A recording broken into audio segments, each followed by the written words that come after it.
இந்த மாதிரி டிஃபன் சாம்பார் நீங்கள் செஞ்சு உங்கள் வீட்டில் செஞ்சு பாருங்கள்.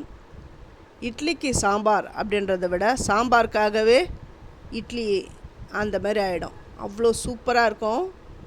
நீங்கள் சாப்பிட்டுக்கிட்டே இருப்பீங்க, அவ்வளோ நல்லாயிருக்கும். இந்த டிஃபன் சாம்பார் ஒரு தடவை நீங்கள் செஞ்சு பாருங்கள். நான் சொல்கிறத விட நீங்கள் செஞ்சு பார்த்துட்டு எப்படி இருந்ததுன்னு எனக்கு கமெண்ட் பண்ணுங்கள்.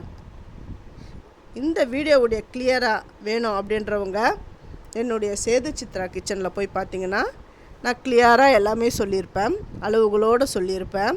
அதை நீங்கள் போய் பாருங்கள். ஃபஸ்ட்டு என்னுடைய வீடியோவை போய் பார்க்குறவங்க சப்ஸ்கிரைப் பண்ணலைன்னா சப்ஸ்கிரைப் பண்ணிவிட்டு பாருங்கள். அப்புறம் ஆல் என்ற ஆப்ஷனையும் தொடுங்க. அப்போ தான் நான் போடுற ஒரு வீடியோவுடைய நோட்டிஃபிகேஷனும் உங்களுக்கு காட்டும். உங்களுக்கும் யூஸ்ஃபுல்லாக இருக்கும்.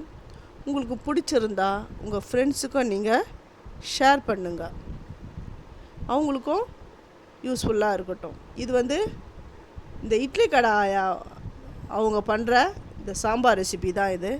அவங்கக்கிட்ட நான் போய் கேட்டு இந்த ரெசிப்பியை எங்கள் வீட்டில் நான் செஞ்சு பார்த்துட்டு அதுக்கப்புறம்தான் இதை நான் போடுறேன்.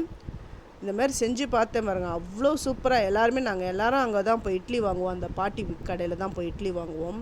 அப்படி வாங்கும்போது இந்த சாம்பாருக்காகவே போயிட்டு நாங்கள் இட்லி வாங்குவோம். அவ்வளோ சூப்பராக இருக்கும் இந்த சாம்பார். இதுக்கு தோரம்பருப்புனா ரேஷன் தோரம்பருப்பு தான். கடலப்பருப்பு ஒரு கைப்பிடி. தோரம்பருப்பு நம்ம எவ்வளோ சேர்க்குறோமோ அதில் கால்வாசி கடலப்பருப்பு போட்டு ஆஸ் யூஷுவல் மஞ்சப்பொடி, அப்புறமா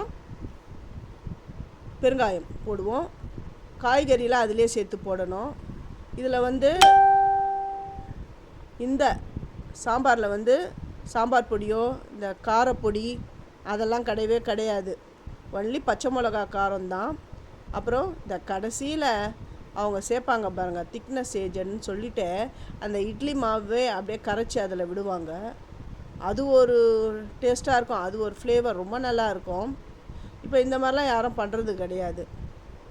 நீங்கள் இந்த ஒரு தடவை செஞ்சு பாருங்களேன், அவ்வளோ சூப்பராக இருக்கும்.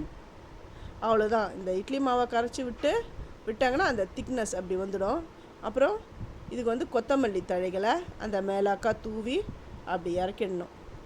சூப்பரான டிஃபன் சாம்பார், அதுவும் பர்ஃபெக்டாக ரெடி ஆகிடுது பாருங்கள். இந்த இட்லிக்கு வச்சு சாப்பிட்டா அவ்வளோ சூப்பராக இருக்கும். இந்த இட்லியும் முழுக்க ரேஷன் அரிசியில் பண்ண இட்லி தான் இதுவும்.